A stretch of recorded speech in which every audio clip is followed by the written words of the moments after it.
Well, here we are. It's the final session of the second day of the virtual Freeform event here.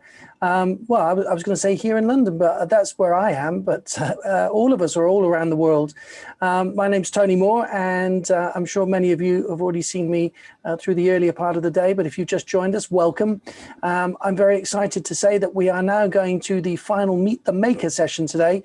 This is session number 4, and we have 3 fantastic companies and the founders and creators of the companies who will be telling us more about who they are and what they do.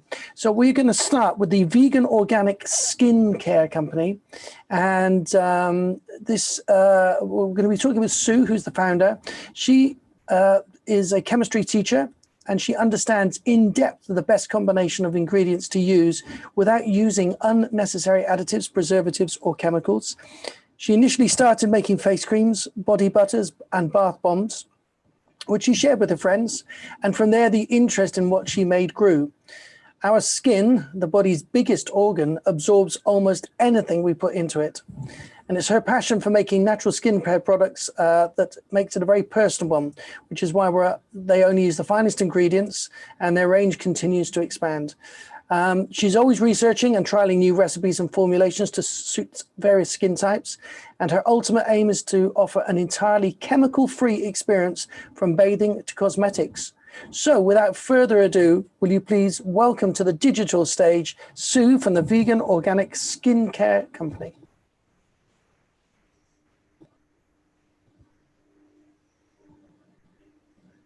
Hi, I'm Sue Kaler. Thank you very much for that introduction, Tony. I think you more or less said everything. But if I can just fill in just a few gaps and give people some insight into why I do what I do. Really, the journey started in about 2011, I think it was, when I became seriously unwell and couldn't identify what it was that was making me so ill, and ended up with quite a horrible lung condition, which mimic the symptoms of pneumonia, and the only treatment for it was steroids. And anybody who's had steroids will know that they actually don't solve the problem, they mask it and cause other issues, you know, themselves because of the contraindications and the side effects that they have. And not being happy with the downhill trajectory my health was taking, I searched and searched and found, fortunately for me, a herbalist who advised me to strip out everything from my diet apart from just the basic vegetables. So just a massive detox. And so I couldn't even have carbs with my vegetables. So even things like tomatoes and carrots were excluded, and they were then slowly reintroduced. And from that, I identified actually the 2 food groups causing me my health problems were dairy and gluten. And since I've eliminated those, I've bounced back to health and just feel tremendous. I cook all my food from scratch, and I can't tolerate additives and preservatives in food. So I buy very little processed food. So a bar of chocolate is like maybe an annual treat for me if I can't resist it anymore. But otherwise, everything is made from scratch, and Freeform has just been fantastic for me because I can find and source the sorts of foods that I can eat without always having to make everything myself. And so obviously from that, then the next step was thinking about what I put on my skin, knowing that we absorb everything.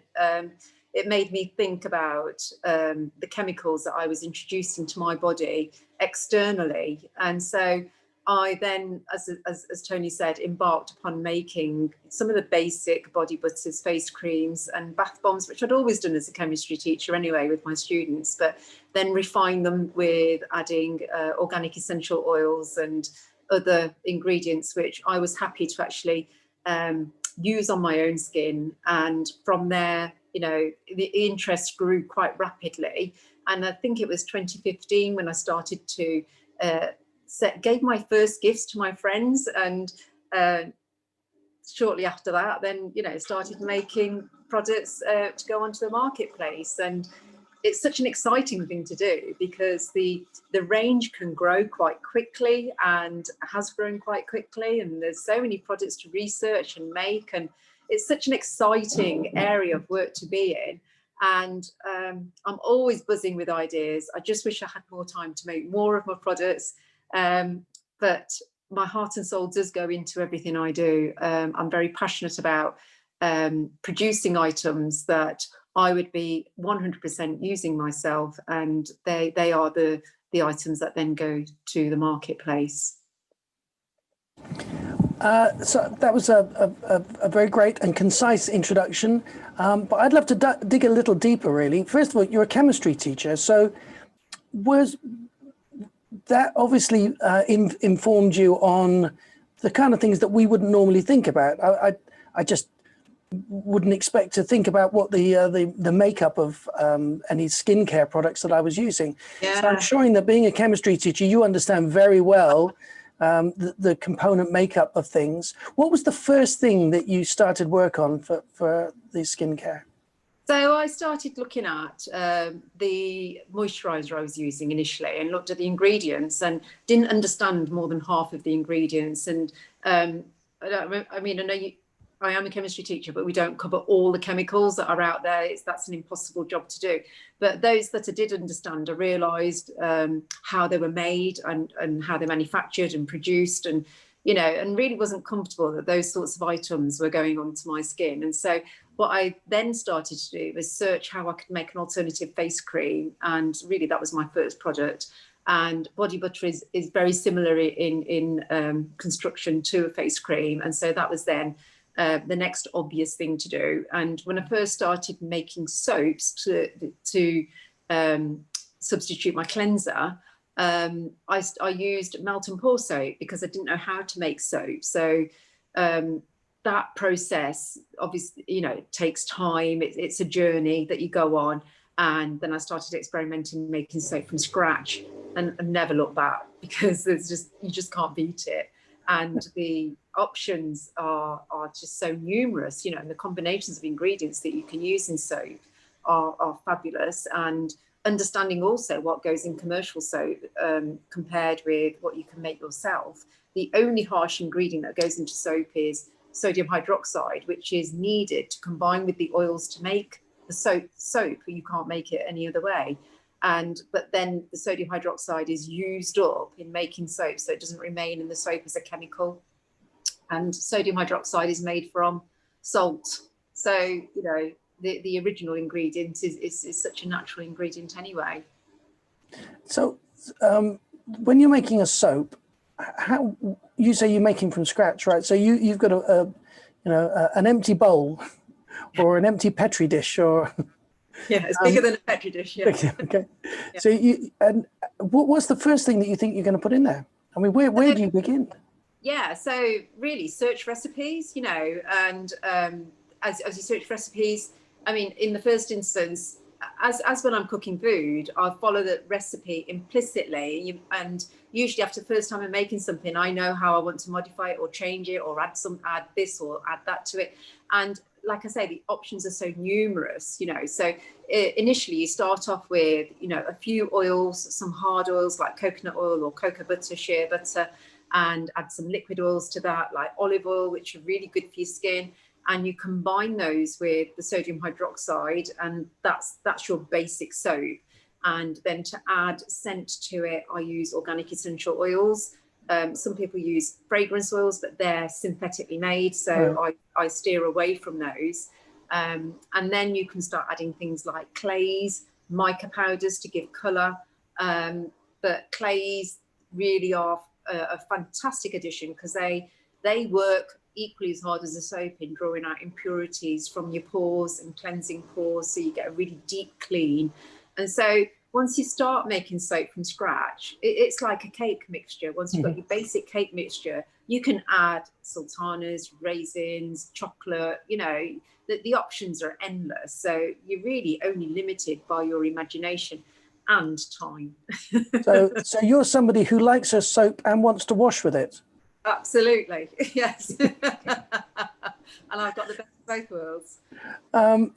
Now, it's all well and good making all of these things for your friends and your family, but you've now turned this into a business. When did you begin doing that? That was only a year and a half ago that I started. Yeah. So I started with very tentatively doing a small craft fair in my small town where I live by the seaside in Dawlish, and did a craft fair locally, and it was well received, and I got the bug and wanted to do more, and very quickly discovered vegan fairs and free from. And I think within the first year I started doing a craft stall, I went from what I call a baby stall in Dawlish to then free from in October, so the leap was huge. And very quickly, what I also found was organisers approaching me as well, which was such a compliment. And then it was January this year, I launched my website, and it's just gone from strength to strength, really. And whilst COVID has hit all of us and the markets have dried up, but the online sales and supplies to wholesalers also has increased and continues to do so. So it's just a fantastic journey for me, and one I never envisaged I would be on, and certainly didn't think that people would be so interested in my products. And it's such a compliment that they are, and it's encouraging as well. Well, although the business may have dried up, your moisturizing business has made it more smooth and effective. Yes. So yes, the stores, obviously the face-to-face business has dried up, but the online has then compensated for that, which is just tremendous. And within the first year of launching a website, I'm very, very pleased with the amount of traffic it's getting. Right now, are you at the stage where you have other people helping you make the products, or is it you still capable of managing that? Just about capable of managing it. I have absolutely no time, which Margarita will tell you, because she's chased me for this, that and the other, and everything's been very last minute. So I'm at that cusp, I think, where, I'm going to have to make a decision very shortly as to what I'm going to do and what direction I really want to go in. We shall just have to see. Well, it's exciting. It's exciting times, isn't it? And also your packaging is very carefully thought about as well, isn't it? Yes. We don't use any plastic packaging at all. We go to great lengths to source containers that are biodegradable or recyclable. So we only use cardboard or aluminium tins, which are reusable. So people can buy refills for any products they buy, or return the tins and get a discount on their next purchase. So yes, we go to great lengths to make sure that any void fillers are also biodegradable, so made from maize starch, so they are fully compostable. And boxes are, like I say, packaging boxes are cardboard, and even our labels are vegan. And not only that, our packaging tape is made from a rubber-based glue as well. So we go to great lengths to avoid anything synthetic, that we can. Some items would be classed as synthetic, like I say, like the sodium hydroxide, because that has to be manufactured from salt. But we do our ultimate best to ensure that certainly don't use any plastic, and our packaging is ethical. Right, and all your ingredients are pretty high end, aren't they? They are high end ingredients. So we'll use things like rice bran oil, organic, essential oils, which are costly. But we won't compromise on the ethos of the company. And also we'll use jojoba oil, argan oil, all organic, classed as liquid gold, in our face creams. And it's these additional ingredients which give us, I think, the edge over other producers, because of the high-end ingredients that we use, and the quality of ingredients, and also the value of the products, I say, in terms of the impact and the effect that they have on the skin. And do you get feedback from your customers who would like you to add specific products or ideas for products? Oh yeah, I'm being asked all the time. Yes, I just haven't got time to make everything at the moment. But whenever people ask anything, it is a legitimate request, and there's a need out there, obviously, which is why people are asking. And so I listen very, very well to my customers and take on board their comments very seriously. and tried to respond. One or two I have been able to respond to. I have a list I haven't been able to respond to, but it's certainly on my radar, and it's not something that I will leave behind. And I do say to people, email me if you've got any feedback, or if you've got any questions, or you want to suggest anything. And and I've been asked to make deodorant bars, for instance, that don't contain any sodium bicarbonate, because some people can develop an allergy to sodium bicarbonate. Right. And it may not be an immediate response that their body shows them, but it may be something that happens after a few months of use of the deodorant bar. I have to say, it hasn't happened to me, and I haven't had anybody come back to me to say, I've had an allergic reaction to your deodorant bar, but I do know it can happen. And so the next item on my list is to develop a deodorant bar that is made from arrowroot powder and not got any sodium bicarbonate in. So, and that was a request that's come from a customer. So it's an example of something that I want to do. But one of the products, or a range of products, which I have already done, is my Naked range. So I've got face cream, deodorant bar, lotion bars, and body butter that don't have any essential oils in them. And people who've got very sensitive skin and can't tolerate essential oils, or pregnant mums, still want to enjoy the ambience and and the luxury of the products, and they can do now by buying the items from the Naked range. That's fantastic. So it's been absolutely enlightening talking to you about this. And although I have not used any skincare products, I'm a bit of a bloke. I have a shave in the morning, and that's about it. Oh, I've got soap.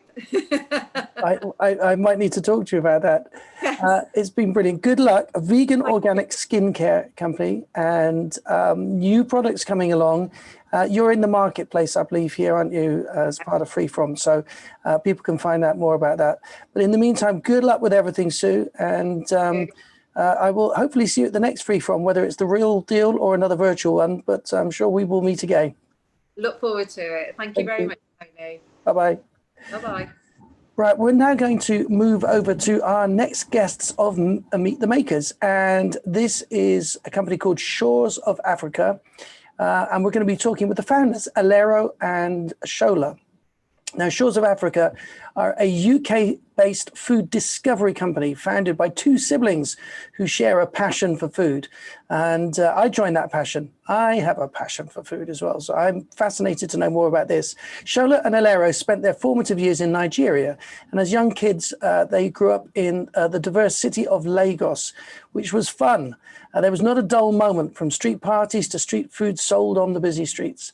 And everything they ate, from pulses, grains, livestock, and seafood, were prepared with passion. They were nutritious, flavoursome, colourful, and guaranteed to entice one's taste buds. Africa is a vibrant continent, blessed with natural resources and loads of tasty dishes. Fun, vibrant, hospitable, colourful are just a few of the words to describe the African continent, with a passion for food at the centre of it all. So let's now just spend a little time in the company of Alero and Shola as they tell us more about Shores of Africa. Yes, hi Tony. Good afternoon. Hi. Oh, we could have beaten that introduction. That was such a fantastic intro. Thank you very much. But you've more or less said it all in a nutshell. We're a food discovery service.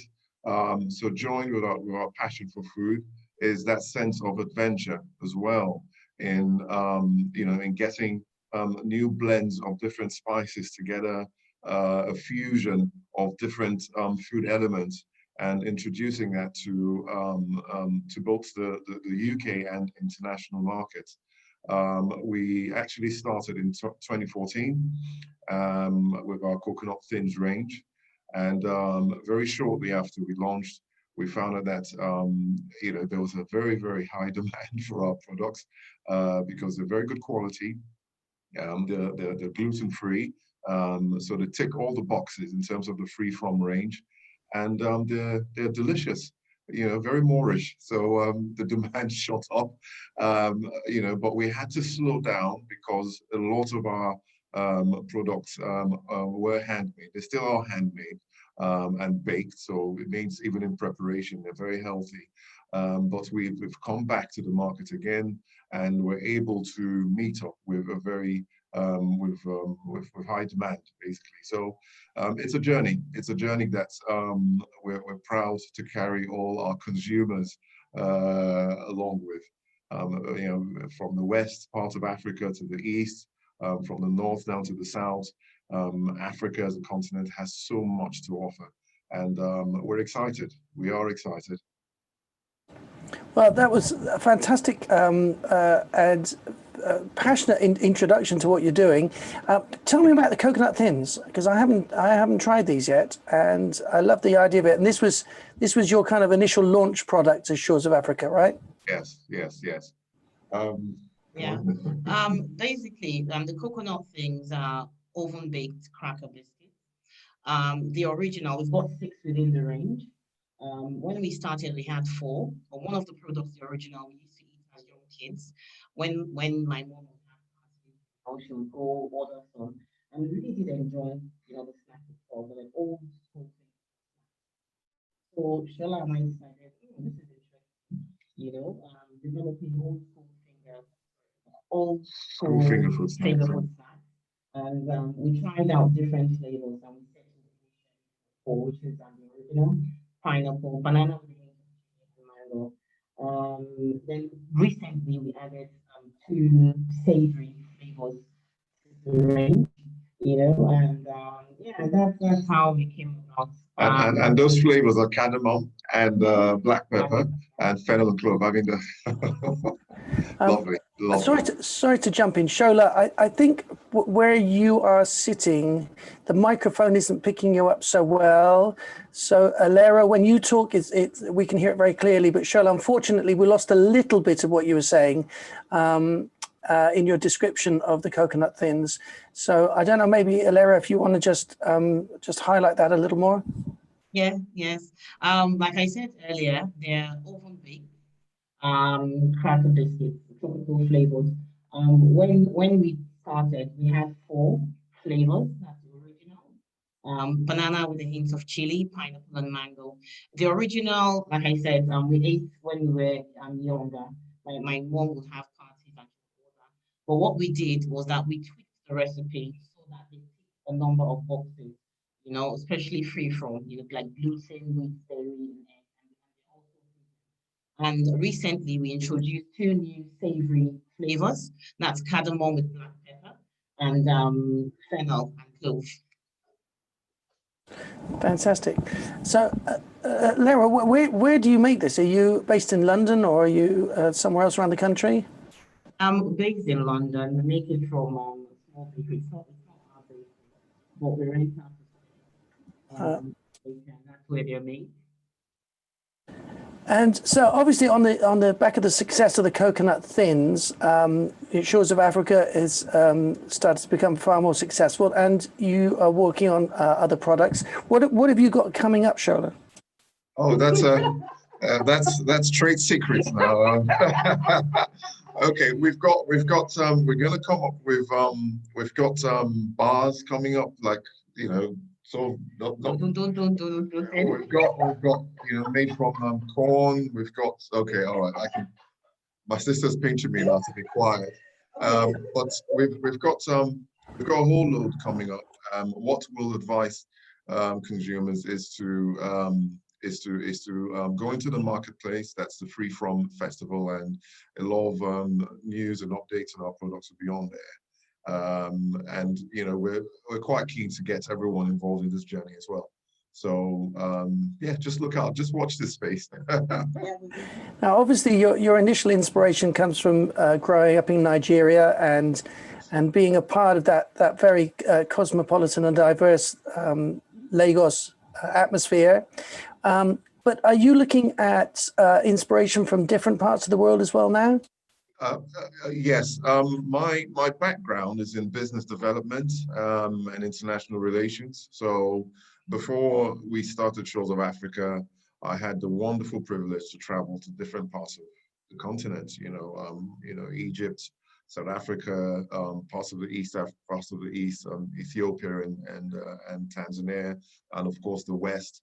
And in all these countries, the cultures are very different. But one thing they all have in common is is that is the passion for food, good quality food, and also the use of spices and fruits, and a lot of the things that we sort of take for granted as a society here, and in some of these countries, I'm just amazed. So it's not just the ingredients or the snacks themselves, it's also the concepts, the mindsets of blend, that fusion, that's respect of taste, as it were, but also keeping it healthy. And I think that's one thing, my sister and I are very hot on, making sure that the foods they're healthy, gluten-free.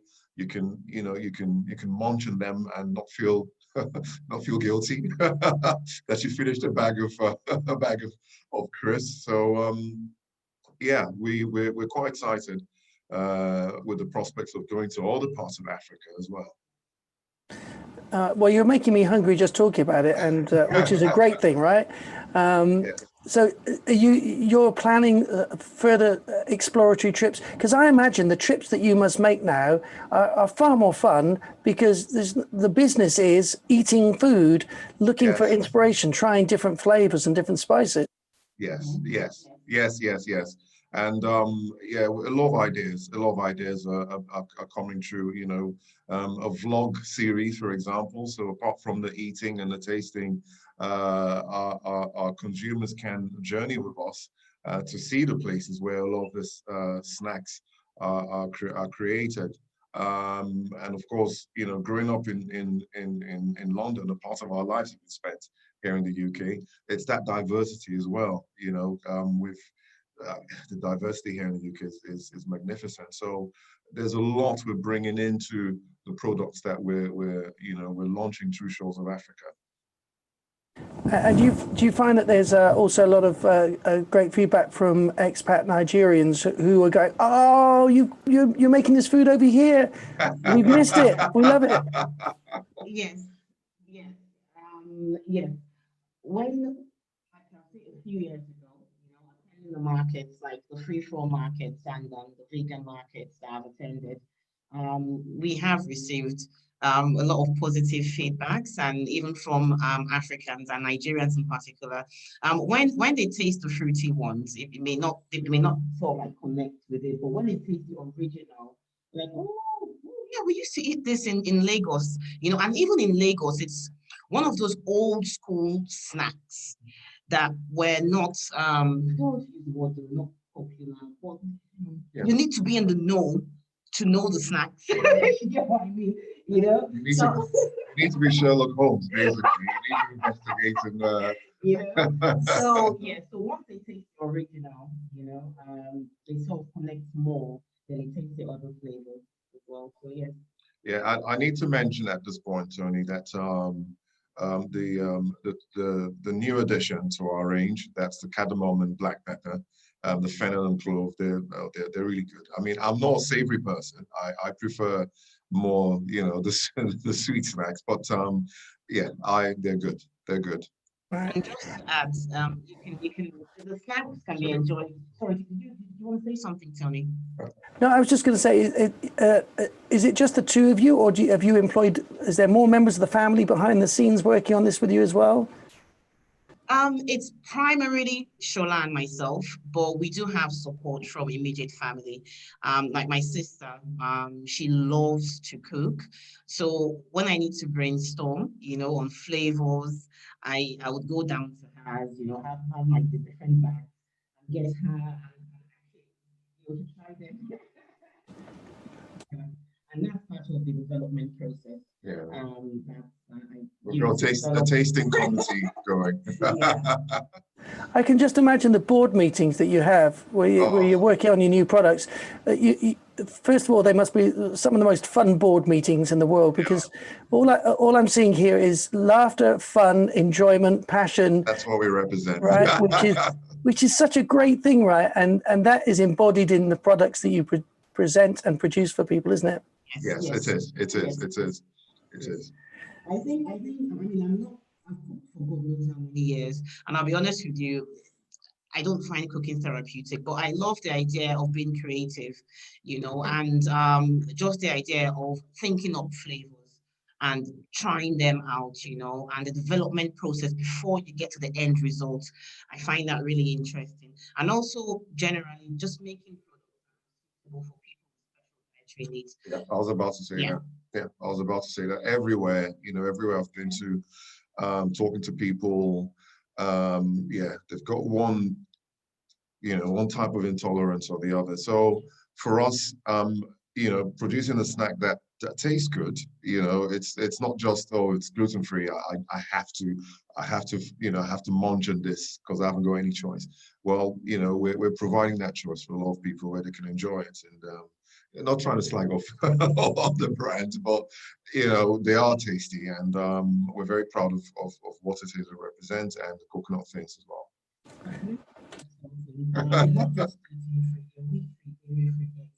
Yeah. And they're also suitable for vegans and vegetarians. Fantastic. You know, one of the great things, as I said a little bit earlier, is my involvement with Freeform is I get to see and speak to so many people that are bringing to the world a vast array of incredibly tasty but very healthy and very important foods, right, for people that really can't eat many other things. And I've seen the development and change even in the last 4 or 5 years of the quality of the products, of the taste, of the experience, you know, becoming something that's I think is becoming the mainstream in itself. So it's great that you're part of this journey. Shola and Lara, thank you so much. Is there anything you'd like to leave with us before we move on? Well, our slogan, snacks with Afritude. I love that. That's snacks our with slogan. Afritude. Get some snacks with Afritude, you know? Thank you very much. Thank you. Oh, Shola, Lara, Shores of Africa, snacks with Afritude. Wasn't that brilliant? And infectious humor and fantastic food. Now, our third and final maker that we are getting to meet right now is Inika Nukteren. I hope I pronounced the second part as well. We'll check that of her name. From Nourish, Grow, Cook, Enjoy. Nourish, Grow, Cook, Enjoy evolved as part of the founder, Inaka's personal journey towards a nourished life. Using her medical knowledge and passion for food, Inaka decided to create her own recipes, and Nourish was born. Today, their organic coconut bites, macaroons and raw slices are the signature range, with a monthly limited edition macaroon flavored coming along each month. There you go. So why don't we hand over right now and find out more about Nourish from Inaka Nukteren. Hi. Yes, and you've got my name correct. Thank you. It's not an easy one to pronounce. In fact, my maiden name was just as hard, so there you go. Thank you for the lovely intro, and it's really nice to meet some of the people here at the Freeform Marketplace on this virtual Freeform Festival. So thank you so much for having me along. So yes, my passion for what we do came out of my background of being in the medical field. So my background is being a nurse. I've been a nurse now for, I don't know how many years, must be over 15 now. And I originally started teaching healthy lifestyle clinics and travel medicine. Those were my two passions. And it was from dealing with a lot of people who, I guess, followed mainstream medicine and seeing that they were actually still living longer, but living longer unwell. That made me look at what we're eating. There's so many medications we can take today, and while they have a place, I think food is the best medicine. You know, what we put in our bodies is so important. And it was through working with those patients and also my own personal journey, realizing that I was a sugar addict myself. I followed a very low-fat diet, but would have sort of these big coffees to keep me going.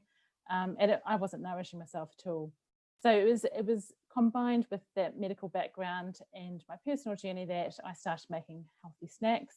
I also, at the time, had my daughter, who's now 9. So I wanted to feed her food that was nourishing and good for her. So through that, started making coconut macaroons, and some friends and family said, oh, you should sell these. And I thought, no, I don't know anything about that side of business, but I did trial it in a local store. And that was almost 5 years ago now. and the rest is history, really. It was 6 months after that first trial that we made it into Selfridges, and from there into Harrods, into Dalesford Organics, and then through into Whole Foods, Planet Organics, Ocado, and other independents through the UK who have supported us along our journey.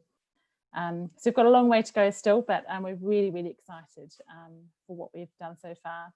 As you mentioned, our main range is organic coconut macaroons and organic coconut bites. And more recently on our website and on the marketplace, we have got a new range of bars as well, which use some of the ingredients that we use in the macaroons, which is a new range that we're looking to bring to market in the next few months. But yeah, it's great to be here. Well, it's great to have you here, and you know, you obviously are being sold in some of the biggest and the best stores. Did you find the challenge of scaling up from just making the macaroons and things for your friends and family to becoming a business that you're supplying on a kind of constant basis? Was that a bit of a challenge? It was. I mean, it's an area that I had absolutely no experience in at all. So from making them from my home kitchen to all of a sudden having to have a production facility that was really high supermarket food standards, sales accredited, as well as getting organic certification, was a huge learning curve.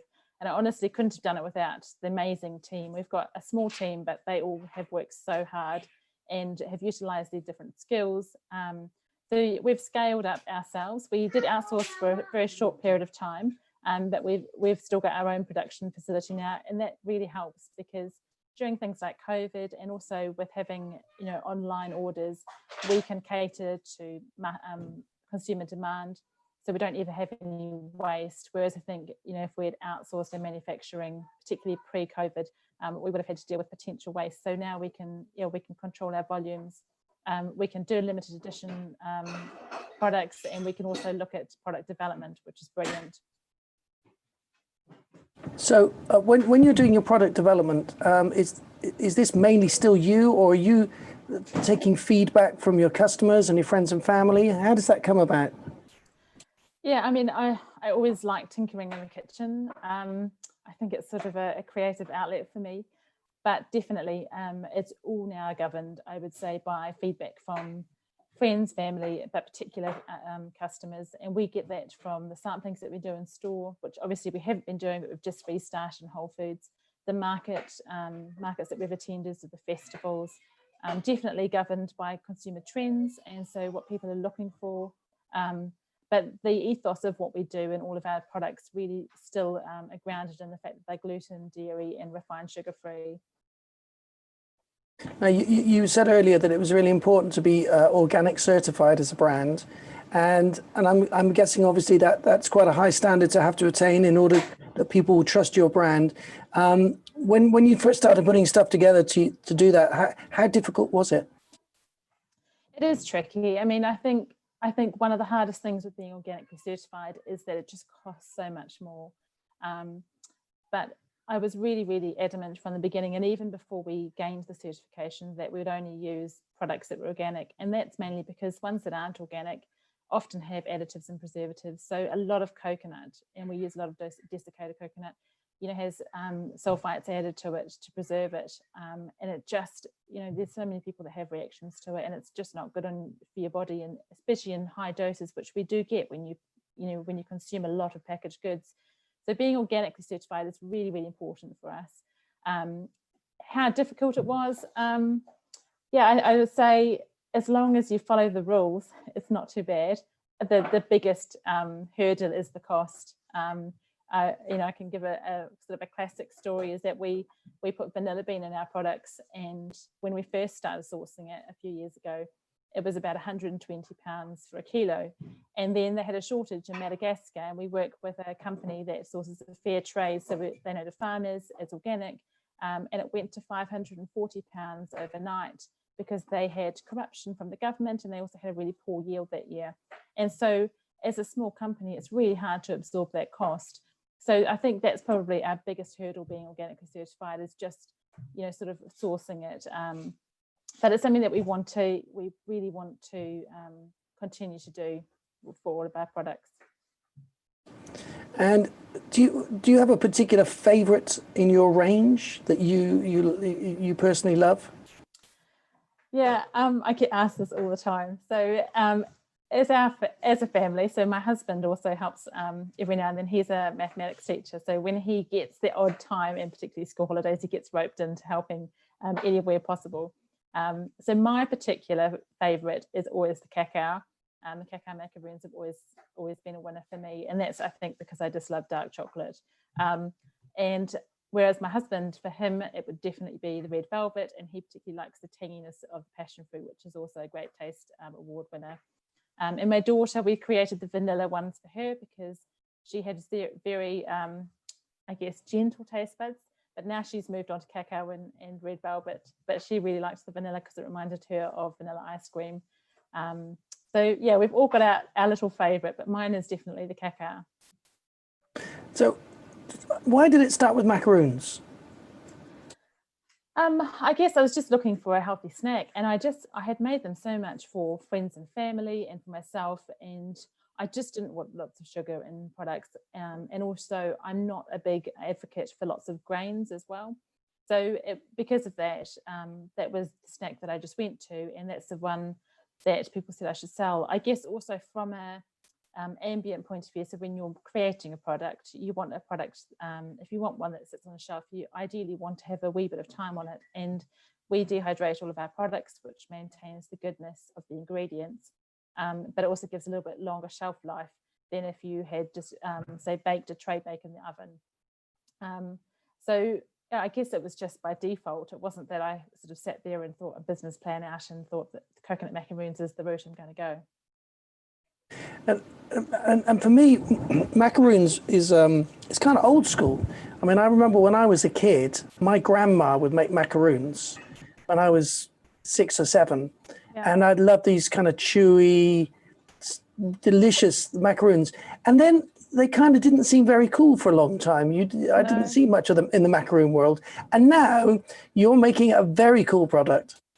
Yes. So and it's good that you know what an actual coconut macaroon is. So we have it so often that people say, "Oh, it's a macaroon," but they expect the French macaron. But yes, you're right. Traditional, they used to be really popular, and they used to often be baked on rice paper, and they contained egg whites and glucose syrup and sugar, and then they were sort of baked in pyramids or in domes. Yeah, but they were very, very popular. So, and that was before the French macaron then came into the UK. Yes, that cheeky macaron coming in there, filling up people's attention. And yes, I remember the rice paper, of course. Now that all comes flooding back. So what plans do you have now for the future for Nourish?